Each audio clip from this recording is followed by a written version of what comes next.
Guten Morgen mit einem kurzen Update. Ja, der zweite Tag steht an. Heute geht es nach Barco de Valdeorras. Das sind schlappe 30 Kilometer und deswegen geht es ein bisschen früher los. Es ist jetzt kurz nach 6. Draußen ist es noch stockdunkel und eiskalt, aber was will man machen? Man muss los. Später soll es wieder wärmer werden. Kurze Reflexion zum gestrigen Tag. Ja, die erste große Etappe ist geschafft von Ponferrada nach Carucedo. Ungefähr 26 Kilometer, plus minus, je nachdem, wie weit man vom Weg abweicht. Das war ganz gut zu machen. Mittelschwere Strecke und ja, die ersten Eindrücke vom Invierno, was ich bisher bemerkt habe. Gut, nach einem Tag ist vielleicht noch ein bisschen früh, das zu verallgemeinern, aber gestern waren schon deutlich weniger Wegzeichen, also von diesen Steinposten mit der Jakobsmuschel drauf. Das ist nicht so wie auf dem Frances vor 2 Jahren, wo die auf dem letzten Stück in Sichtweite stehen, sondern es waren deutlich weniger Wegzeichen. Also ich war manchmal ganz froh, dass ich auch elektronische Navigation dabei hatte.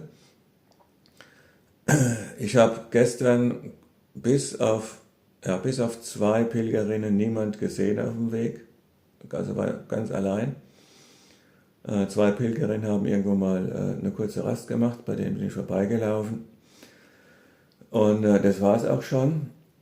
Und wenn ich schon das Thema Rast angesprochen habe, gestern auf jeden Fall auf dem ersten Stück gab es fast keine Pilgerrastplätze, so wie man sie auch vom Frances kennt. Also so, dass in der Wildnis, im Wald irgendwo Bänke stehen und Steintische. Das war also alles nichts. Bänke fand man dann immer in den Dörfern, so am kleinen Marktplatz, da kann man sich hinsetzen. Aber unterwegs gab es da keine Möglichkeiten. Mal sehen, ob es so bleibt. Das war erst der erste Tag. Insgesamt der erste Eindruck, es ist tatsächlich abgeschiedener und wilder als die Caminos, die ich bisher gelaufen bin.